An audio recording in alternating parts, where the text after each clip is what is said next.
할렐루야. 네, 반갑습니다. 대개 교회에 가서 그 교회 예배 시간에 기도 인도하시는 분, 그 기도를 들어보면 그 교회의 수준이 보여요. 오늘 기도 인도하신 우리 이봉숙 권사님, 또 기도를 통해서 은혜 받기는 참 오랜만인 것 같습니다. 기도를 잘 준비하셨고, 또 이런 권사님이 또 아이들을 가르치면 또 신앙교육과 또 아이들에게 또 믿음의 전달이 잘 될 수 있겠다는 그런 생각이 들었습니다.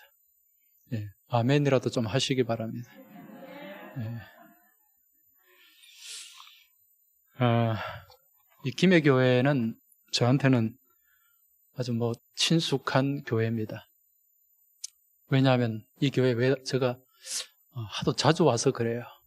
자주 왔고, 또 우리 조희한 목사님, 제가 참 존경하는 선배님이고, 또 목사님이십니다. 저는 우리 조희한 목사님 뒷모습을 보면서 이렇게 좀 따라가려고 노력을 하고 있습니다. 우리 또 후배 목사님들에게도 이 선배 목사님이 존경받는 게 참 쉽지가 않은데, 또 우리 근처에 있는, 가까이 있는 후배 목사님들도 좀 본받았으면 하는, 따라갔으면 하는 또 귀한 목사님인데, 또 이런 목사님과 함께 교회를 세워가는 여러분 모두가 복된 성도인 줄로 믿습니다. 이 김해 교회는 1894년입니까? 94년에 설립이 됐는데, 저희 교회도 부산에서는 어깨 힘을 좀 주거든요. 1905년도에 설립이 되어서 금년이 117년입니다. 근데 김해 교회 오니까 제가 왠지 기가 죽습니다.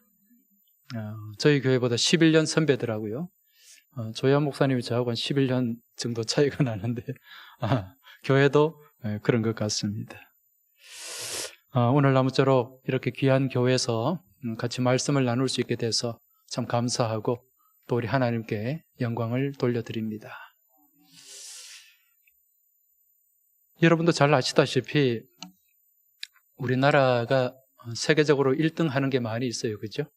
예, 요즘 또 이 K 열풍이 불어가지고 세계에서 우리나라 이 인지도가 굉장히 높아졌는데 여러 가지 1등 하는 것들이 있는데 그 중에 또 하나가 이 교육입니다. 교육을 잘 한다기보다는 이 교육에 대한 열기, 교육열이 세계 1등이라 그래요. 요즘 아마 이 자리에 또 대학 진학을 위해서 기도하고 또 지금 아마 수능고사를 치르고 또 결과를 기다리고 있는 부모들도 계실 텐데, 여러분 우리나라 대학 진학률이 몇 프로인지 아시죠? 통계를 보니까 한 70%가 넘어요. 75% 가까이 되는데 100명 중에 한 70에서 75명이 지금 대학을 진학하고 있습니다. 이게 OECD 평균보다 한 2배가량 됩니다. OECD 평균이 한 40% 전후더라고요. 그러니까 우리나라가 대단한 거죠.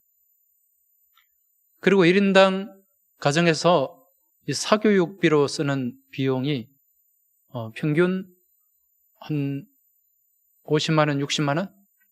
예. 그리고 좀 중고등학교 조금 웬만큼 하면은 100만 원 이상은 사교육비로 다 지출을 합니다. 이것도 세계 1등이에요. 요즘 이렇게 지나친 교육열에 대한 폐단을 많이 지적을 하고 있는데 사실 우리는 이걸 무조건 나쁘다고 볼 수는 없습니다. 왜 그런가 하니 요즘 우리나라가 이렇게 발전하게 된 동력이 이런 뜨거운 교육열에 있었기 때문에 그렇다는 거죠. 이런 열기가 없으면 공부를 제대로 시켰겠습니까? 과거에 베이비붐 시대에 우리 다 힘들었지 않습니까? 60년대, 70년대. 그래도 힘들어도 우리네 부모님들은 허리띠를 졸라매면서 이 자녀들 교육을 위해 최선을 다했습니다. 그래서 대학에 상아탑이 있다면 시골에는 우골탑이 있습니다. 소를 팔아가지고 그렇게 또 자녀를 교육시키려고 했다는 거죠. 그런데 우리나라가 처음부터 이렇게 교육열이 높은 나라였을까요? 과거에 한 1800년대로 돌아가면 이곳에 교회가 세워질 무렵에 우리나라가 그렇게 교육열이 높았을까?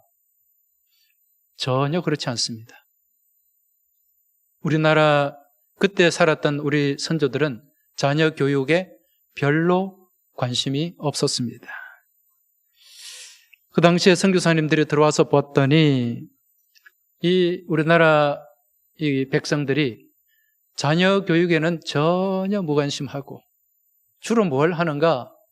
돈도 없는데 술을 마시고 또 곰방대에 담배를 피우고, 그 당시에는 담배가 굉장히 고가였다고 합니다. 그리고 노안기가 되고 시간이 나면 도박을 하는 거예요. 그러니까 선교사들이 볼 때 이게 소망이 없는 나라죠. 자녀들을 가르칠 생각은 안 하고 늘 어른들이 그런 일에만 빠져 있는 겁니다.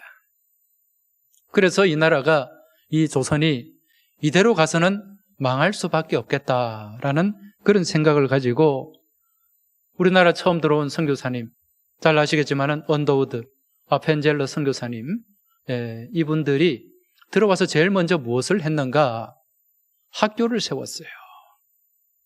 교회를 먼저 세운 것이 아니라 학교를 먼저 세워서 아이들을 가르쳤습니다. 그때 세워진 학교가 경신학교, 배제학교, 이런 학교들이지 않습니까? 그리고 그 다음에 또 병원을 세웠어요. 세브란스 병원, 제중원, 그때 세브란스 전신이 제중원이지 않습니까? 이런 병원들이 세워지게 된 거죠. 그래서 우리나라 처음 선교는 교육 선교였고 또 그리고 병원, 의료 선교였습니다. 그렇게 해서 세워진 학교들이 지금 우리나라 많은 미션스쿨 명문 학교들이 많지 않습니까? 연세대, 이화여대, 숭실대, 그리고 많은 중고등학교들, 거기서 또 많은 인재들이 길러졌어요. 그분들이 누굽니까? 조만식 선생님, 이승만 대통령, 한경직 목사님,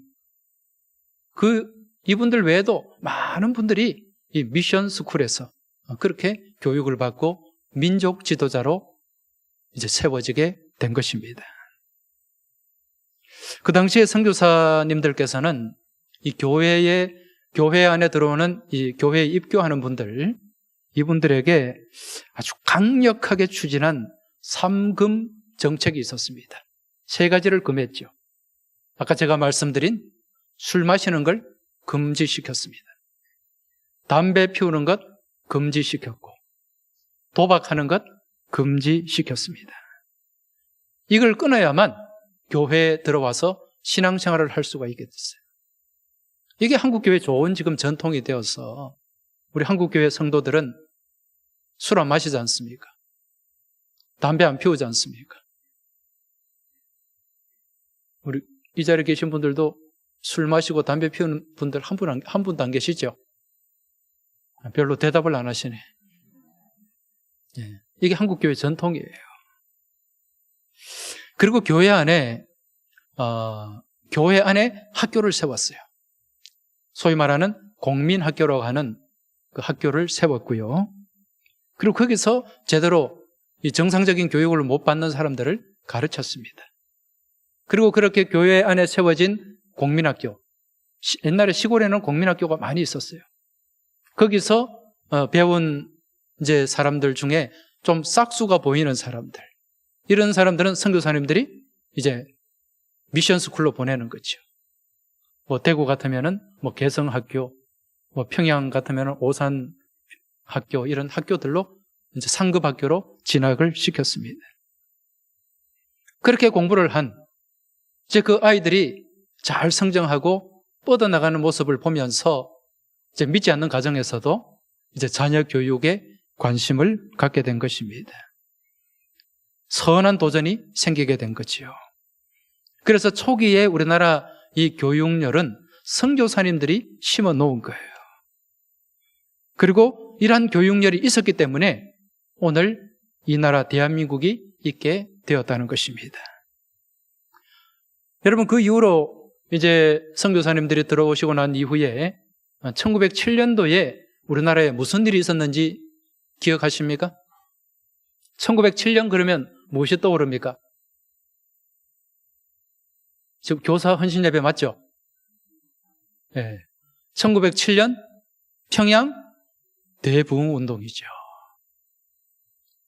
평양의 널다리 교회에서 이 복음의 이 성령의 불길이 타오른 거예요. 기도하는 가운데. 그 장대연 교회.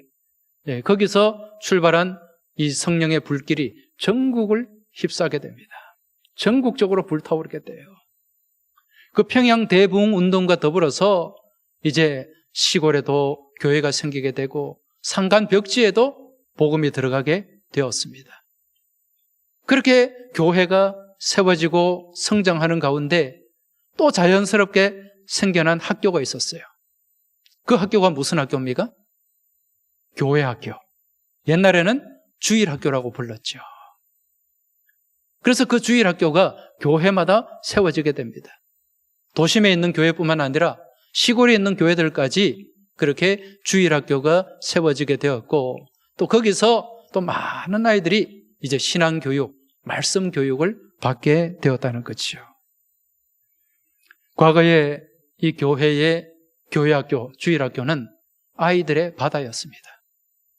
얼마나 많이 몰려들었는지 몰라요. 저는 시골 출신인데요. 제가 자란 시골 교회 또한 그렇게 작은 교회는 아니었습니다. 예배당이 좀 큰 편이었는데 그 예배당이 비좁을 정도로 아이들이 많이 몰려들었습니다.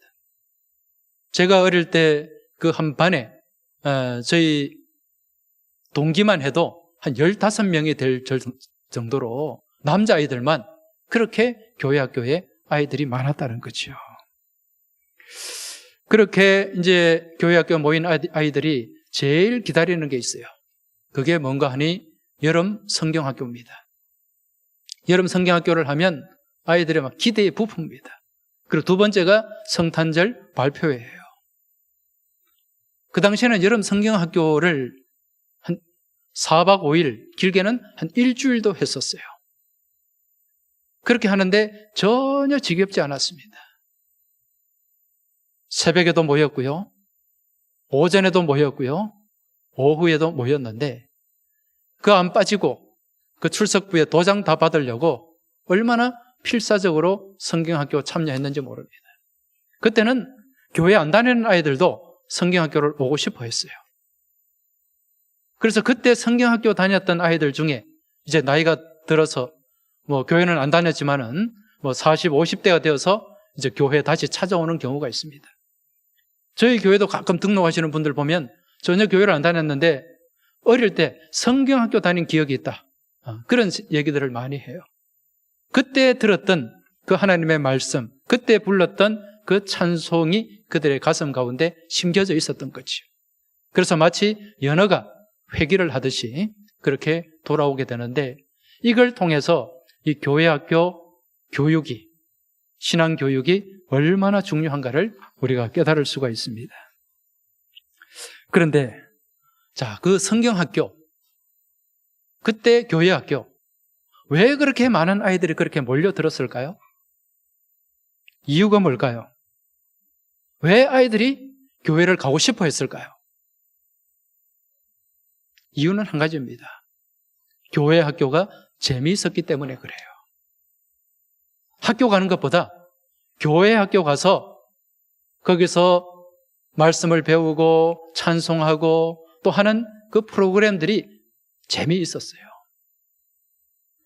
자, 그렇다면 그 당시에 이 교회 학교가 일반 학교에 비해서 훨씬 재미있었던, 흥미가 있었던 이유가 무엇인가?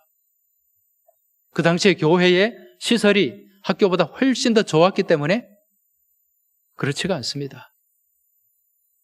그때는 학교도 낙후됐지만은 교회는 더 시설이 낙후되어 있었어요. 아니면 선생님의 실력이, 교회학교 선생님 실력이 탁월했기 때문에 그것도 아닙니다. 제가 어릴 때 이 교회학교 선생님들 그 몇몇을 좀 기억을 해보면 아마 고등학교 졸업한 분이 그렇게 많지 않았던 것 같아요. 우리 시골 교회학교 선생님들 중에 유일하게 대학생이 한 분이 있었는데 방통대학 다니는 선생님 한 분이 있었어요. 그리고 다 중학교 졸업하고 다 그런 분들이에요. 그런데 그런 선생님들이 어떻게 그렇게 아이들이 가고 싶어 하는, 아이들이 배우고 싶어 하는 그런 교회 학교를 만들 수 있었을까? 다른 건 없었습니다. 오직 믿음 안에 있는 열정이었습니다.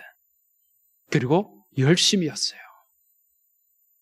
그때 그 시절 선생님들은 대단한 열정과 열심을 갖고 있었습니다. 그리고 헌신이 되었어요. 제대로 된 헌신이었습니다. 제가 어릴 때 가르침을 받은 교회학교 선생님 중에 아주 존경하는 분이 한 분 계십니다. 지금도 제 모교회 그 시골교회의 장로님으로 섬기고 계세요. 그분은요, 시골에서 중학교만 졸업하신 분입니다. 공부를 더 하고 싶어도 가정 형편이 되지 않아가지고 그 시골에서는 꽤 괜찮은 중학교인데 시험 쳐서 들어가는 학교, 거기를 졸업하시고 고등학교 진학을 포기했어요. 그 시골에서 농사를 짓는 거죠. 그때 이제 청년 시절에 저희 이 아동부를 맡아서 제가 5학년 때 그분이 저의 담임 선생님이셨어요. 그런데 그때 그분은 고등학교 진학을 하지 못할 정도로 가난한 집안이었습니다. 아무것도 없었어요.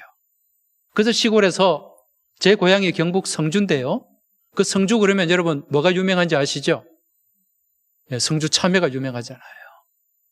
그 당시에는 지금 비닐하우스 같은 그런 참외도 없었고 아주 소규모로 그렇게 뭐 벼농사하고 또 참외 수박농사 조금 짓는 그런 정도였어요. 거기에 무슨 제대로 된 수입이 있었겠습니까?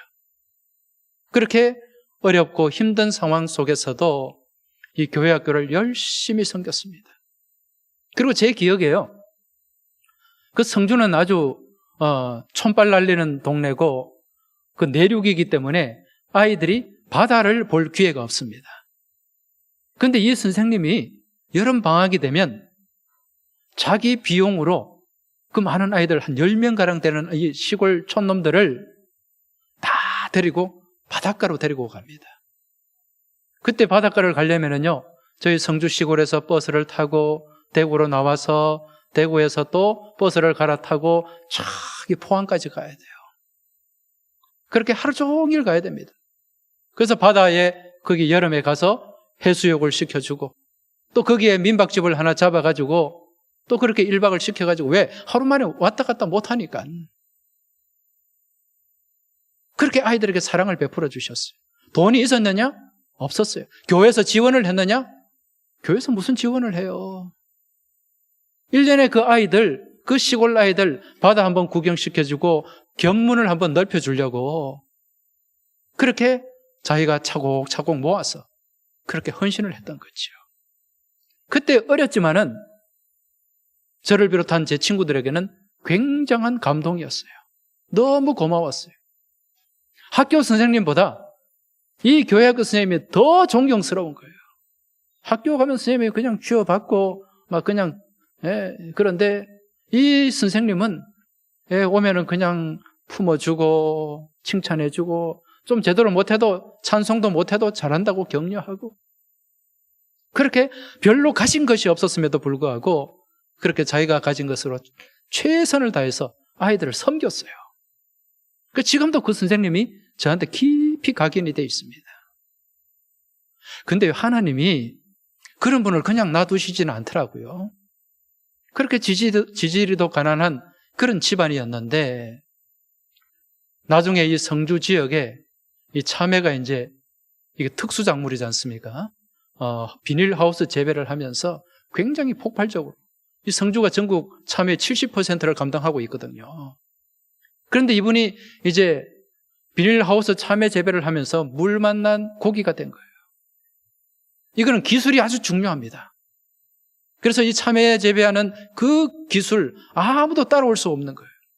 그래서 이분은 참외 재배를 하면 다른 집에 비해서 2배 더 나가서 3배까지도 소출을 올리는 거예요. 아주 이 특상품 참외를 그렇게 생산해 가지고 하니까 값도 많이 받고, 그래서 그 참외를 재배한 지 몇 년 만에 동네에서 제일 가는 부자가 됐어요. 제가 어릴 때는 그 아주 시골에 조그만 그런 초가집이었는데 어느 순간에 제가 군대 갔다 와서 보니까 고래등 같은 기와집, 동네에서 제일 큰 기와집이 그때는 집사님이었죠. 그 선생님 집이었어요. 그래서 그런 생각이 들더라고요. 하나님 앞에 저렇게 충성하고 헌신하면 또 하나님이 또 이런 모양으로 이렇게 축복도 하시는구나. 제가 청년 시절에 그걸 깨달았어요. 여러분, 하나님 앞에 심으시기 바랍니다. 하나님 앞에 심어 놓으면요, 하나님은 절대로 속이는 일이 없습니다. 내가 하나님 앞에 헌신을 심고 사랑을 심어 놓으면요, 심은 대로 거두게 하시는 분이 우리 하나님이시고 30배, 60배, 100배로 돌려주시는 분이 우리 아버지 하나님이신 줄 믿으시기 바랍니다. 그래서 제가 그 선생님 영향을 많이 받았어요. 그래서 저도 이제 어른이 되면, 이제 대학을 들어가면 교사를 해야 되겠다, 그런 마음을 계속 먹었죠. 그래서 이제 대학을 들어갔습니다. 들어갔는데 교회에서 아무도 교사를 안 시켜줘요. 그래서 제가 목사님 찾아가서 교사 시켜달라고 졸랐습니다. 그 당시에는 교사가 많이 있었어요. 그래서 고등학교 졸업한 제가 갈 그 교사 자리가 없더라고요. 근데 저는 교사가 진짜 하고 싶어서 그렇게 목사님 찾아가서 졸라서 한 6개월 지난 뒤에 보조교사부터 시작해서 주일학교 교사로 그렇게 섬길 수가 있었습니다. 그런데 그때 제가 그 선생님 영향으로 교사가 하고 싶어서 그때 섬겼던 그 교사의 경험이 지금 목회하는데 아주 귀한 자양분이 되고 있어요. 제가 교육전도사, 또 이 전도사 시절을 지내면서 그렇게 잘 하지는 못했지만은 그때 그 경험들이, 교회학교 섬긴 그 훈련 과정들이 그대로 저한테 자산이 되어가지고 또 목회 사역을 하고 또 교육을 하는 데 있어서 큰 도움이 되었다는 거죠. 그 당시에 제 교사의 경험을 잠깐 좀 말씀을 드리면, 그때 제가 시골 교회라 그랬지 않습니까? 거기는 전도사님도 없어요. 이제 선생님들이 토요일마다 모였습니다. 토요일마다 모여가지고 이제 공과를 같이 공부하는 거죠. 그렇게 주일날 공과를 공부하고 또 한 선생님이 준비해서 또 공과를 한번 이렇게 발표도 하고, 그렇게 해서 토요일마다 모였던 기억이 있습니다. 그리고 또 토요일 저녁에, 그때는 요즘은 시설이 좋지만 그 당시에는 궤도라는 거 아세요? 예, 궤도 그려보신 분들 많으실 텐데 이 자로 큰 전지에다가 그렇게 악보 그리고 가사 쓰고 그렇게 아이들에게 가르칠 저녁에 궤도를 만들었고, 그리고 또 아침에, 주일날 아침에 결석 자주 하는 아이들 수시로 찾아갔습니다. 그때는 8시 반에 이제 교회 학교가 모였는데 한 7시 좀 넘으면 이 교회에 빠질 만한 녀석들 찾아가서 깨우는 거예요. 깨워가지고 그렇게 교회에 데려와서 씻겨가지고 데려와 앉혀서 그렇게 아이들에게 또 말씀을 전하고 가르쳤던 그런 기억이 있습니다. 제가 왜 이 말씀을 드리는가? 그때까지 교사들에게 열정이 있었다는 거죠. 열심이 있었다는 겁니다. 그래서 그 당시에 시골이었지만 이 교회 학교에 아이들이 가득했어요. 여러분, 여름 성경학교 어떻게 했습니까? 여름 성경학교, 요즘은 보니까 여름 성경학교 교사 강습회도 뭐 저녁에 잠깐 하고 끝내더라고요. 예전에 80년대 제가 교사를 했는데 그때는 여름 성경학교 강습회를 한 3일간 했던 것 같습니다. 오전부터 저녁 늦게까지. 아마 이 자리에 계신 분들, 기억하시는 분들이 계실 거예요. 오전에 가서 빡빡하게 선생님들이 얼마나 많이 옵니까? 그렇게 거기에 강습회 가서 다 그 율동 같은 거 다 그렸어요. 예, 그림으로 그려가지고 배워가지고, 저희는 또 시골이니까 저희가 속한 노예가 대구 남노회인데 대구까지 강습회를 가야 돼요. 근데 그때는 차가 있습니까? 뭐가 있습니까? 그 교회 강습회 하는 교회 앞에 여관을 잡아요. 여관을 잡아가지고 강습회 대표로 간 선생님 한 4대분이 거기서 합숙하면서 강습회 참석하는 겁니다. 그래서 아침에 가서 강습회 참석하고 저녁 늦게 들어와서 또 여관에서 뭘 합니까? 율동하고 연습하는 거예요. 또 거기서 배운 거 다시 복습하는 거죠. 그렇게 한 3박 4일, 2박 3일, 3박 4일 배워와서 다시 교회로 돌아오면 또 어떻게 합니까? 우리 부장 집사님. 무슨 강습회가 있어요? 자체 강습회가 있잖아요. 자체 강습회.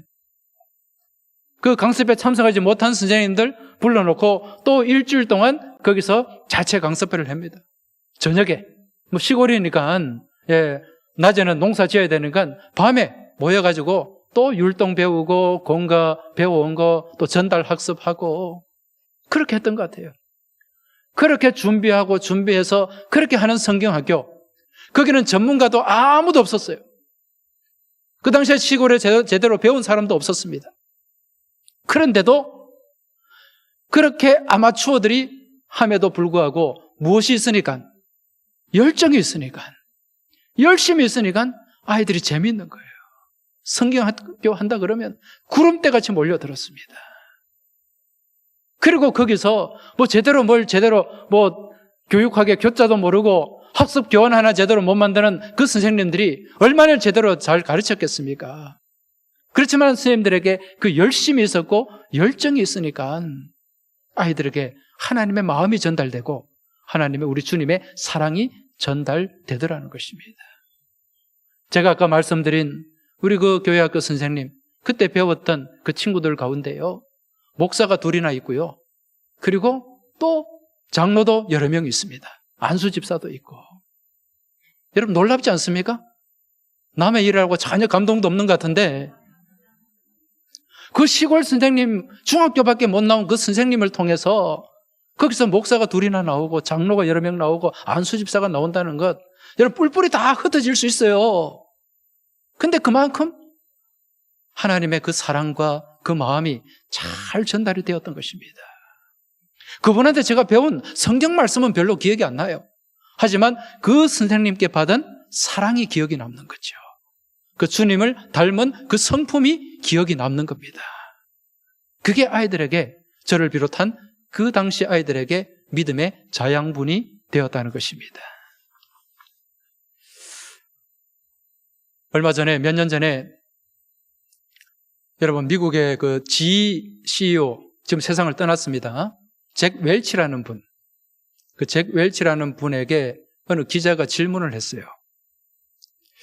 당신은 CEO로서 가져야 할 최고의 덕목이 무엇입니까? 이런 질문을 했는데 그때 이 잭 웰치가 조금도 주저하지 않고 던진 대답이 있습니다. 그게 무엇인가? 그것은 바로 열정입니다.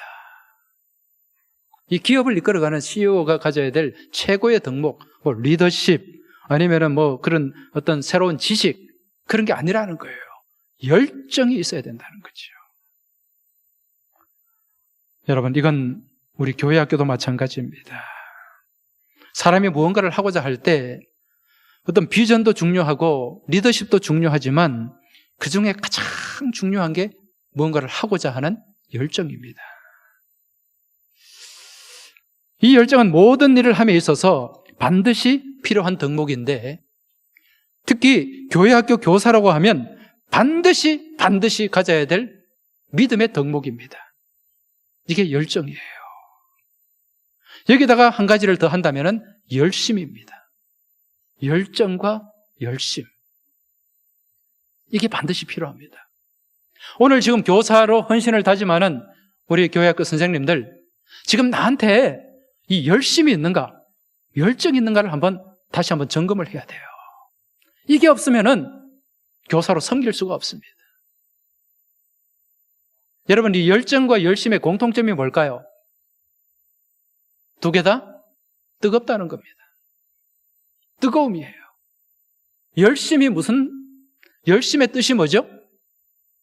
우리 예배 인도하신 집사님, 하성식 집사님, 자녀들이 있죠? 몇 남 몇 녀입니까? 1남 1녀. 아이들한테 공부 어떻게 하라 그럽니까? 열심히 하라 그러죠. 예. 근데 열심히라는 말의 뜻이 뭡니까? 최선을 다해라. 네, 이건 아주 원론적인 대답이에요. 네. 열심. 이 열심이라는 말의 이게 한자거든요. 열자가 무슨 열자죠? 예? 아까 제가 말씀드렸잖아요. 뜨겁다. 뜨거울 열자예요. 심자는 마음 심자예요. 그 열심이라는 거는 뜨거운 마음이죠. 마음이 뜨거워야 돼요. 교사의 마음이 뜨거워야 된다는 겁니다. 열정은 뭡니까? 뜨거운 가슴, 뜨거운 감정이에요. 우리 교사들이 가져야 될 최고의 덕목, 반드시 가져야 될 필수적인 덕목이 열정입니다. 가슴이 뜨거워야 돼요. 마음이 뜨거워져야 됩니다. 그래야만 지금 이 시대에 이 아이들을 가르칠 수 있습니다. 요즘 이 아이들이 얼마나 힘든지 모릅니다. 제가요, 지난 연말에 저희 동네를 걸어가는데 저희 교회는 부산대 병원 근처에 있습니다. 그 부산대 병원을 지나가지고 오는데 웬 아이가, 고등학생 정도 되는 아이가 저한테 막 달려온 거예요. 아저씨. 저는 아닌 줄 알았어요. 저는 목사니까. 그러니까 아저씨! 그러면 또 따라오는 거예요. 보니까 절 부르는 거예요. 왜 그렇다니? 손에 만 원을 들고 있어요. 그러면서 저한테 10,000원을 주는 겁니다. 얘가 왜 이러지? 그 10,000원을 준 이유가 10,000원 갖고 와서 담배 좀 사달라는 거예요. 저는 깜짝 놀랐어요. 야, 이런 일이 있구나. 이런 일을 내가 경험하는구나. 순간적으로 너무 당황스럽더라고요. 이걸 어떻게 해야 되지? 제가 그 순간에 그 아이를 꾸지람하면 요즘 아이들은요, 바로 반발합니다. 안 사주면 되지, 왜? 그러면서 갈 거란 말이에요. 야, 이걸 어떻게 해야 되는가? 순간적으로 기도가 되더라고요. 그래서 그때 순간적으로 제가 제 주머니에 지갑을 꺼냈어요. 네, 지갑을 꺼내서 뭘 찾았어요. 그랬더니 얘가 또 보더니 아저씨 저한테 돈은 안 주셔도 되는데요. 그래요. 제가 왜 지갑을 꺼냈냐면은 제가 부산 서부경찰서 경목인데 경찰서에서 만들어진 경목 신분증이 있어요. 거기에 보면 경찰 마크가 있어요. 순간적으로 그 생각이 들더라고요. 그래서 제가 그걸 신분증을 꺼내가지고 마크만 보여줬어요. 이거 뭔지 알지? 그러니까 갑자기 얘가 압니다! 그러더라고요. 나 지금 들어가는 길인데 좀 따라가자 그랬어요. 나 지금 교회 들어가는 길이니까. 그 따라오더라고요. 그러면서 애가 안색이 바뀌면서 중간에 막 빌어요. 제발 한 번만 봐달라고. 시끄러워. 따라와. 또 데리고 갔어요. 그래서 거기 동아대 캠퍼스가 있는데 거기까지 따라왔는데 그러면서 제가 물었죠. 너 몇 학년이냐? 어디 고등학교 다니냐? 저 중학생인데요. 중학교 3년이더라고요. 근처에 있는 T 모 중학교. 그러니까 제가 수첩을 꺼냈어요. 다 적었어요. 너 몇 학년 몇 반이야? 선생님은 누구야? 그러니까 얘가 눈물을 머금더라고요. 내가 선생님하고 다 부를 테니까 가자. 그랬더니 애가 막 제발 한 번만 봐달라고. 정말 잘못했다고. 제가 일부러 그렇게 한 이유가 있습니다. 자극을 주기 위해서. 그러면서 아주 따끔하게 눈물이 나도록 호되게 꾸지람을 했어요. 그 내가 이번에는 너를 훈방하니까 훈방하는 거 맞죠, 그죠? 예. 그러니까 다시는 이러지 마라. 그러면서 애를 돌려보냈습니다. 저는 그때 충격을 받았어요. 야, 중학교 3학년짜리가 돈을 들고 지가 담배를 못 사니까 지나가는 아저씨한테 담배를 사달라고 하는데 그걸 제가 직접 경험을 했던 거죠. 요즘 아이들이 이런 아이들이에요. 교회 학교라고 해서 교회에 오는 아이들이라고 해서 뭐 조금 더 낫고 그럴 수는 있겠지만은 생각이나 모든 사고에 있어서 별 차이가 없습니다. 이런 아이들을 가르치는 우리 선생님들, 우리 김해교회 교우들 격려해 주시기 바랍니다. 아멘 좀 하소. 칭찬해 주시기 바랍니다. 진짜 고생하고 있습니다. 그리고 우리 선생님들은 이런 아이들 제대로 가르치려면 복음의 열정이 있어야 됩니다. 믿음의 열정이 있어야 됩니다. 우리 선생님들만 아멘 좀 하시기 바랍니다. 네. 이 열정을 가지고 해야 돼요. 그리고 열심히 있어야 됩니다. 옛날에 우리 선생님들 열심히 있었다 그랬잖아요. 정말 내게 주어진 이 사명, 이거 제대로 감당하기 위해서 우리는 정말 열심히 기도해야 돼요. 기도하지 않고 교사직 감당한다는 것, 그 어불성설입니다, 여러분. 교사는 무조건 기도해야 돼요. 왜? 아이들 가르치는 것 내 힘으로 하는 것이 아니라 하나님께서 공급하시는 그 힘으로 해야 되기 때문에, 그 힘으로 해야만 아이들이 말씀 안에서 선한 영향을 받고 변화의 역사가 나타나기 때문에 그렇습니다. 내 힘으로 하려고 하지 마시기 바랍니다. 여러분, 열정이 식어버리면 무엇이 생길까요? 우리 안에 무관심이 자리 잡게 됩니다. 아이들을 향한, 교사직을 향한 열정이 식어버리면 내가 맡은 아이들 무관심해져요. 교사라고 하면 최소한 일주일에 한두 번은 내 아이들 이름을 보면서 얼굴을 생각하면서 이 아이들을 위해서 새벽 제단에 나와서 기도해야 됩니다. 할렐루야. 교사라면 그래 해야 돼요. 일주일에 한 번 정도는 이 아이들을 생각하면서 이 아이들을 어떻게 내가 섬길까? 이 아이들에게 어떻게 말씀을 나누고 전할까? 고민을 해야 됩니다. 그런데 교사에게 이 열정이 식어버리면 아이들에 대한 생각이 없어요. 일주일 내내 까맣게 잊어버리다가 주일날 되면 헐레벌떡 성경책, 공과책 챙겨가지고 그렇게 오는 거예요.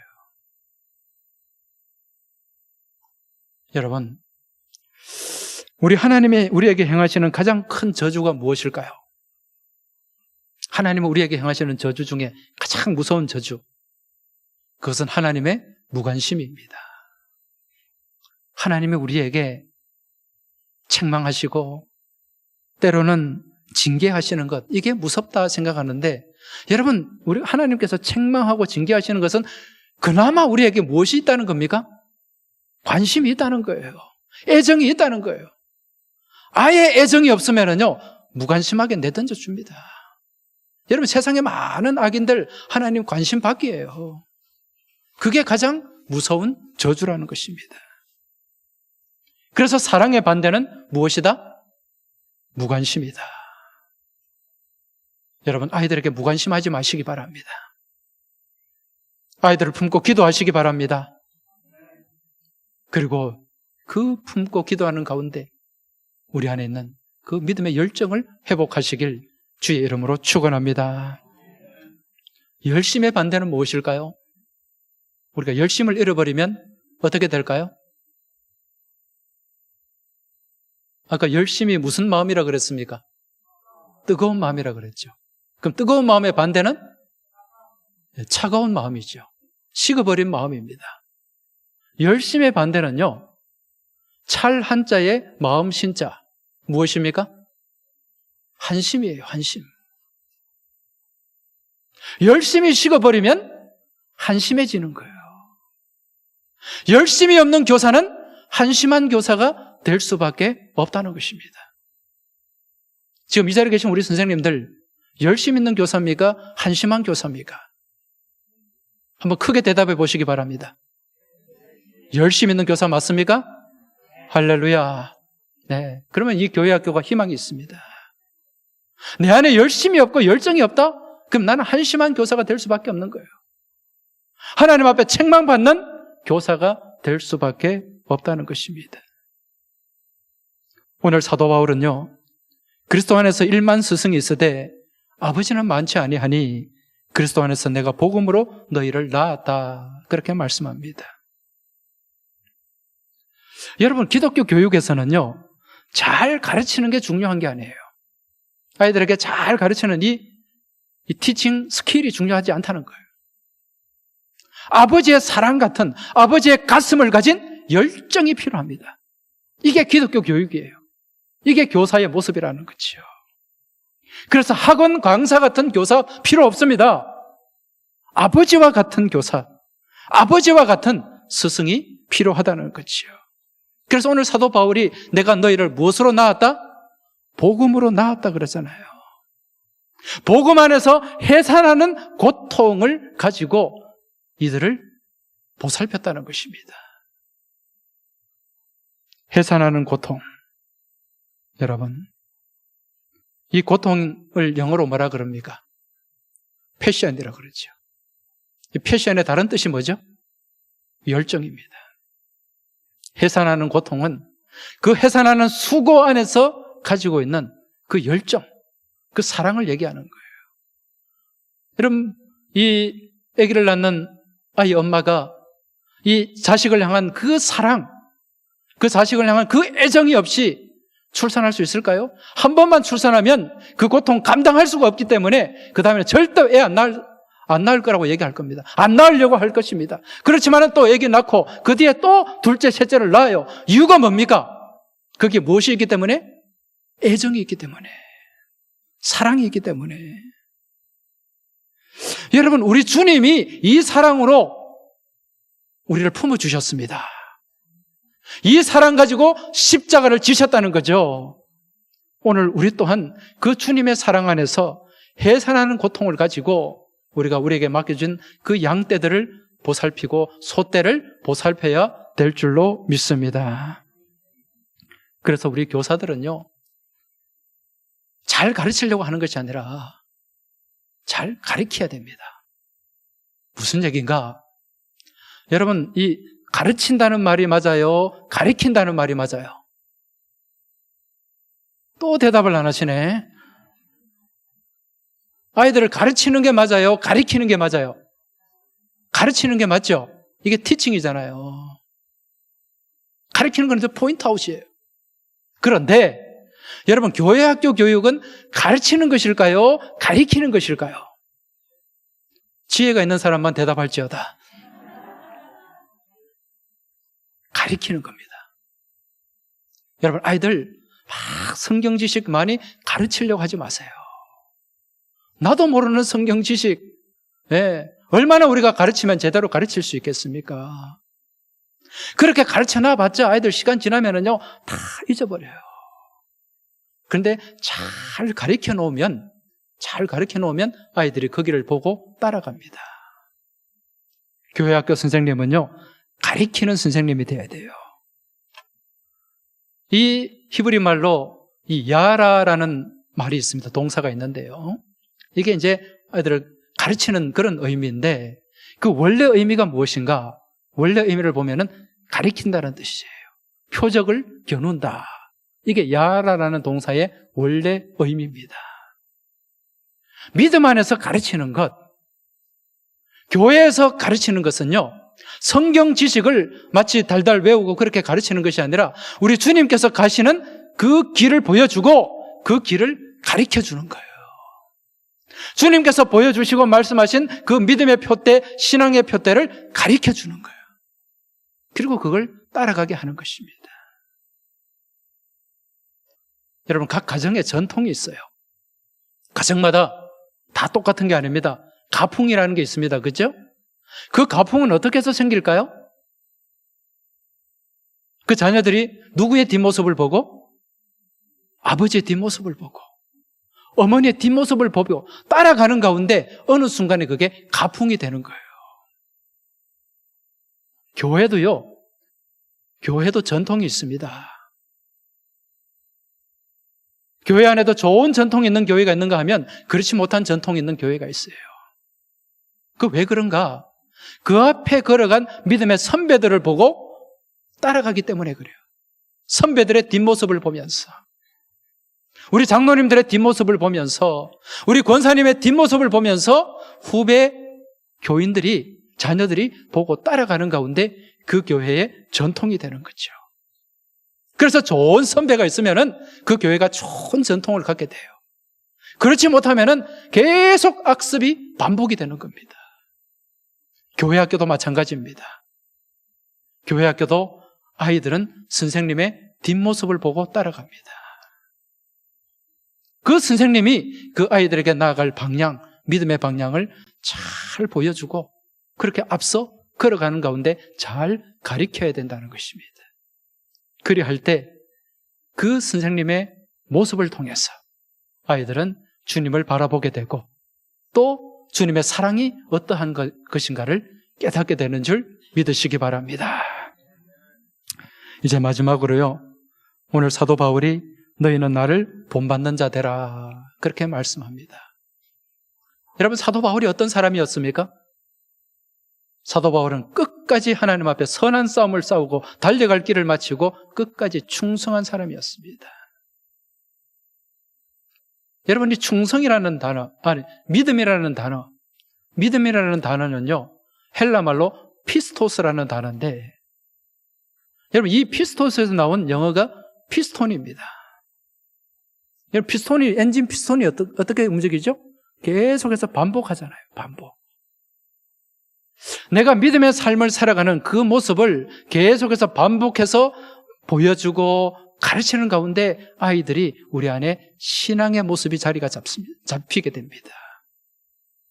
그리고 바울은요 끝까지 충성한 사람이었어요.